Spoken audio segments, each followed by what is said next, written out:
All right, welcome back. Now, we are joined by three of London's most talented individuals right now, Iké, Louis, and Hailey, more commonly known as Western. Welcome to Represent. Big up, my bro. Thank you for having us, bro. Man, it's a pleasure to have all three of you here as well, especially right now because we're coming straight off the back of the incredible new album, Season 3. Yeah. How has things been since, well, let's say since Carnival, right? Yeah. Crazy. It's been good, man. Just before you start, I was going to say it's a mixtape, but yeah. Yeah.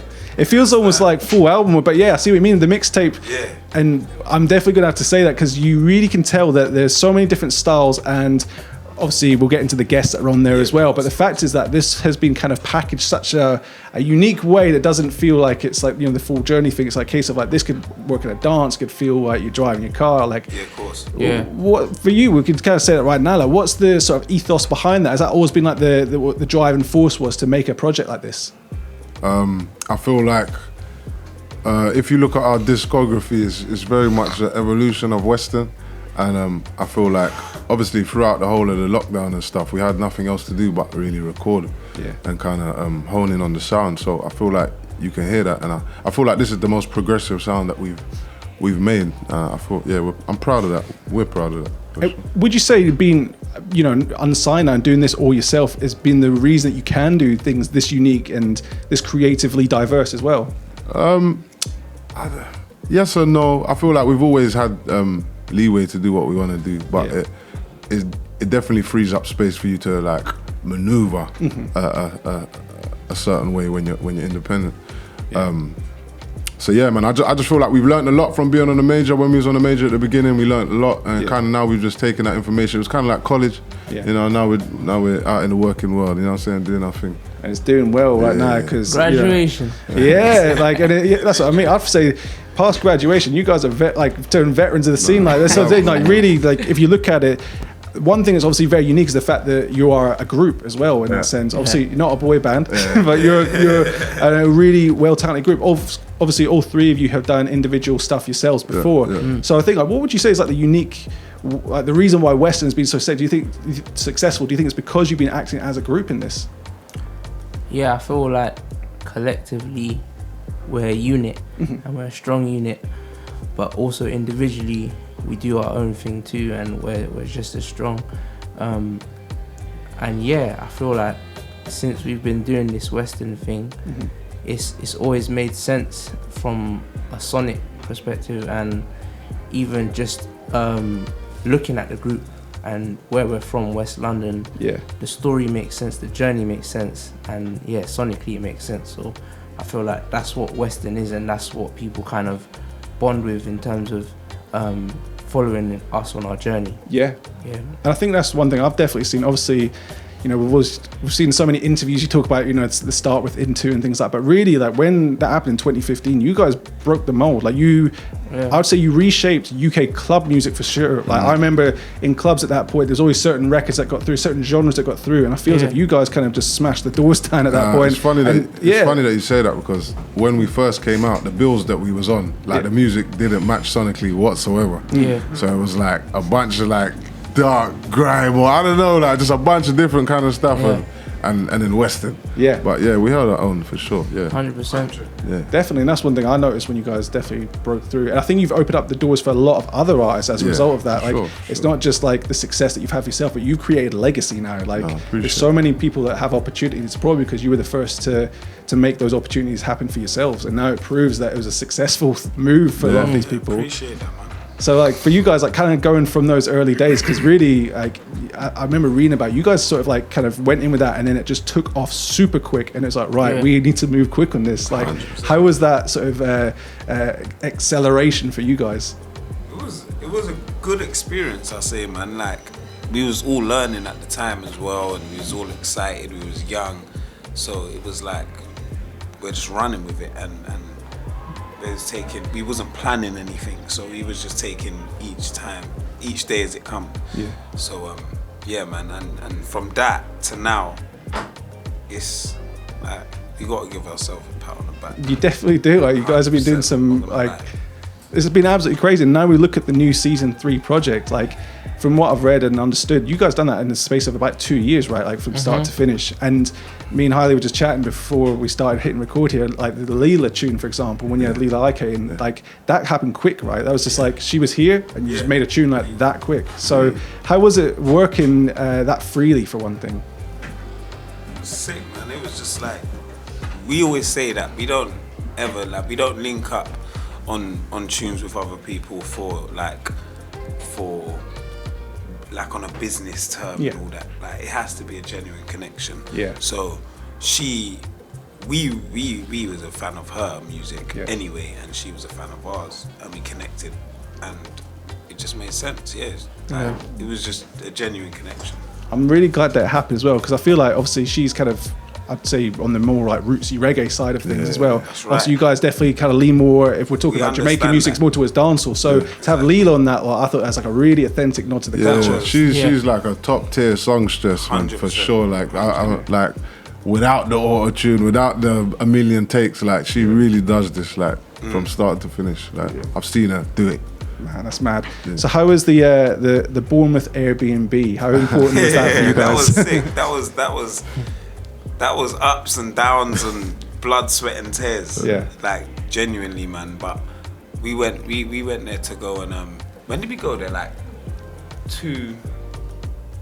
Yeah, it's about like 2 years ago. Yeah, 2020. I don't know. 2020. Yeah. So it's like during like lockdown kind of thing. Just before. Lockdown. Right, just before. Yes, the start of it. So we started that, and then we went there to go and just have a space away from everyone and our normal day-to-day life. And we went there to just go and focus, and we had a studio set up, like a little small setup in each room. Yeah. And the main setup was in the kitchen. So cooking it up.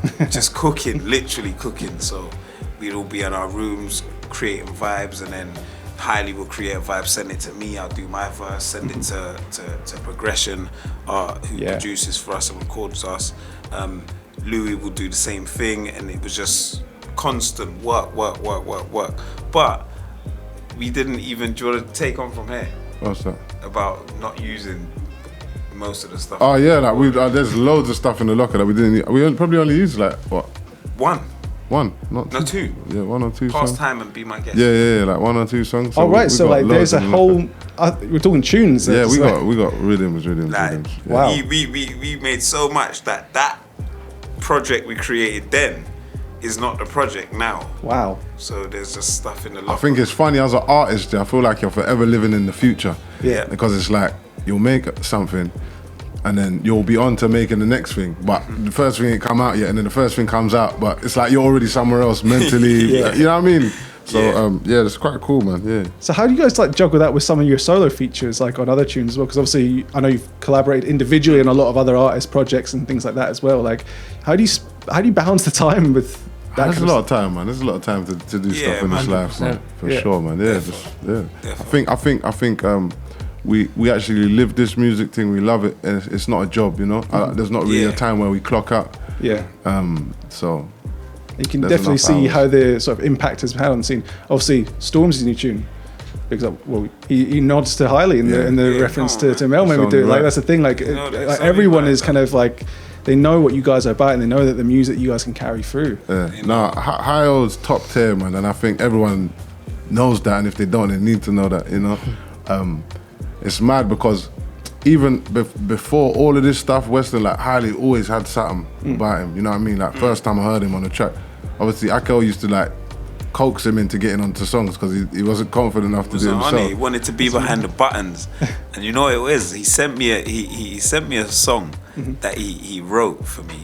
Yeah. He was like, "Yeah, you sing this," and I heard it, and I was like, "Nah, it's for you. That's staying on there." And I'm doing my bit, and that's it. This is the feature. This is the first Hailey feature. This is what's gonna happen. And then, from then he started getting more confident and started writing more bits and started cracking on. And now it's Captain Hook. Yeah, understand? So Hailey, I know that you are known as being one of the most humble guys in this, and you know that's kind of always your position. I know also that you definitely kind of lead away a lot of the songs, like by writing melodies first, even if it hasn't got the lyrics yet.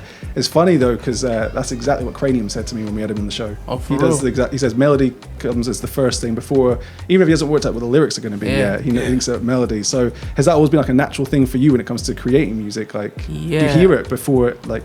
Yeah, words come to me after. Yeah. I feel like it's how the rhythm makes me feel. So that's where the melody comes from, and then once I have the melody, the song's kind of finished. Yeah. Do you know what I mean? And then the rest is history, really. We've been in the studio before and just had the melody down. We're like, this is a hit. Yeah, before the words even touch. Just like hummings and highs and things like that. Yeah, we know it's a hit before the words are even put in. It's crazy. Yeah. Would you say it's kind of down to, you know, your influences? I know that you've cited people like Luciano and, you know, like a lot of the greats like... Yeah, man. There's so many different influences growing up, listening to R&B, hip-hop, reggae, dancehall. Yeah. So yeah, I guess it just all comes from there. Yeah, I think that kind of embodies Western in general, really. Like, there's one thing, like, you know, anytime I get sent any of your music, I know it's going to be big, but I don't know what kind of genre it's going to be or anything. Yeah, I think a lot of DJs and, well, obviously listeners in general, I think that's the thing that excites so many people. And season 3 is that melting pot, and I think like when I first got the album, I was just like going mad about it. Like I got the DJ promo through, and I was literally just like just jumping around the room when I first heard that. Because it really is that melting pot as well. I feel like right now we're seeing people having conversations like, oh, like what's biggest, dancehall versus Afrobeats? I'm like, there's no verses or anything like that. Like, and I feel like you guys have kind of been like, you know, you got Fireboy on this album, you've got Dex Adapts on this album. So I keep saying album, mixtape, but it's like, that's what I mean. Like you've kind of been able to make this melting pot, and I feel like a lot of artists couldn't do that if they wanted to. So, you know, how's the journey been to be able to position yourself into being, I suppose, the epicenter of where all these other artists can come to create this music? I feel like we just tripped and stumbled and found ourselves here. I'll be honest, because I was saying the other day, when we was creating the tape, we was just creating, and then it was more in retrospect when we was like putting the track lists together. I was like, yo, we've actually got quite a few features on this tape, like, and it's like the first time we've actually really done anything like that. Yeah, because all of our prior stuff is more just straight us. So I was just the vibrations, bro. Yeah. So I think the one that I thought was really interesting was obviously Unload, Reload. So like the Skillibeng feature, like how did that kind of come about? We've had Skillibeng here on the show before, and I know that he only works with artists that he believes in, really. So was it a case of, do you guys already know each other before that? No, we didn't. To be fair, all of the features on the mixtape was kind of the same procedure. Yeah. Whether it was meeting them in person or sending them the song and seeing what they think of exactly. And then if they like the song, they're gonna do the rhythm. And that's kind of how the Skilly one happened. It was just a matter of sending in the song. Yeah. I'm a fan of his music. Yeah. And that kind of rhythm, I saw the vision and he fitted on that tune, you know. Yeah. So and it's definitely taken. I think a lot of people heard it when we released it. Yeah. And said this sounds like a Skilly kind of tune. You lot need a remix with Skilly, and a lot of people, even our friends, families, were saying, this sounds like that kind of vibe. Yeah. And so that's got to be a cool position to be in, the fact that you guys are now so kind of high up in the career that you can just be like, let's make it happen now. Like, like for you guys kind of growing up in West London, like how does it feel from when you were very young to be able to now be a case of like, really, I don't think there's anyone that like would say no to our Western collabs, but you guys have like solidified yourself in this game as being the top tier guys for this kind of music. Like, you know, what's that like to feel at that level now? I don't even fathom it all now. I can't fathom it. So we just give thanks, man, because we've been in the game for a while now, and there's not a lot of people from West, especially because it's so divided. Yeah. That, you know, last this long. Like, some people are in and out, some people have a couple years in them, but we've managed to be here for a good 7 almost 8 years now. By the grace of God. I still don't believe it, me. Like, I swear, I don't even sometimes I don't believe we even have fans, bro. Like, you do? Honestly. No, but it's like when I like I said, when I look back in retrospect, wherever we go, there's people there hailing us up, which is nothing but love. But in terms of like, just, I don't know if we put on an event, or I'm just always in the back of my head, I'm like, is anyone gonna turn up? Like, does anyone even care? But they're always there and they're always showing love, and it's a different kind of love though. I feel like the people that rock with us like really genuinely rock with us, and I think that's what separates us and allows us to have this longevity. Well, definitely about the show side of things. There's a show coming, right? There's a big show coming. Am I right? Yeah. Are we like to announce that now? Yeah, on you're talking about Saturday? Well, I'm talking about the big one in January. Oh, the big one. The big one. Because there's big ones. So we're talking about the big one. Yeah. We're looking to really just hit them with the headline stuff, you know, and just give them a real show, man, because it's been way too long, and there's really nothing like doing a headline show, man, because everyone there is there for it's there for the common cause, you know, and it's just a different kind of love, man. It's a real high that's hard to match, really. How does that change from the perspective? Because obviously you made this over 2 years. Like obviously the first half was pretty much like in lockdown, and 2020 was obviously, you know, you worked in a studio a lot in the last 2 years. So now gracing the stage on that massive level to promote the music you've been making during this time, you know, how do you prepare for something like that from a performance perspective? You just leave it to the universe, really, man. You can't really prepare for in music. You can't really plan things like that. It's just naturally happens. And it's a different process for everybody. So how Western may do something, another person may do it differently. So, and I feel like it's not for this show. It might be one way, and the next show it might be another way. It's always different. You know what I mean? Yeah, absolutely. Well, no, I was going to say, I cannot wait to see the live performance as well. So right now, I'm going to ask the question, have you got a favourite tune each off the new project? Yeah, can you even decide on something like that? It changes all the time. Man. Yeah. Everyone's time someone says that, it just changes. But at the minute, mine's close and personal if I had to pick one. Yeah. I'd say a week ago mine was Wait For Me, but it's back to Unload still. Yeah, mine's is Wait For Me. I proper like that so much, God. And well, the whole body of the project is absolutely incredible. We're looking here, obviously the amount of guests on there is absolutely incredible as well.